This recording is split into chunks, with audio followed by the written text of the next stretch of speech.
તો રાજકોટના વિછિયામાં ભુવા સામે છેતરપિંડીની ફરિયાદ નોંધાઈ છે। વિછિયાના ઢેઢુકીના ભુવાએ છેડતી કર્યાની ફરિયાદ નોંધાઈ છે। ભુવાએ દાણા જોતી વેળાએ છેડતી કર્યાના આક્ષેપ લાગ્યા છે। છેડતીના આરોપ બાદ ભુવા પર 7 શખ્સોએ હુમલો પણ કર્યો। સમગ્ર મામલે સામસામે પોલીસ ફરિયાદ નોંધાઈ છે।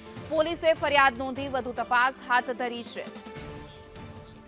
વધુ વિગતો સાથે અમારા સંવાદદાતા પિયુષ વાજા જોડાઈ ગયા છે। જે પિયુષ, વિછિયાના જે ભુવા છે તેના પર છેડતીના આરોપ લાગ્યા છે, ત્યારબાદ હુમલો થયો, સમગ્ર ઘટના શું હતી?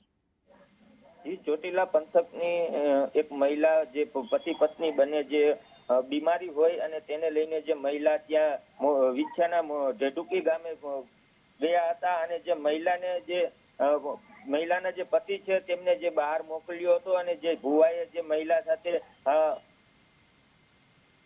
જી, તો વિછિયાના ઢીંડુ ગામમાં ઘટના બની હતી।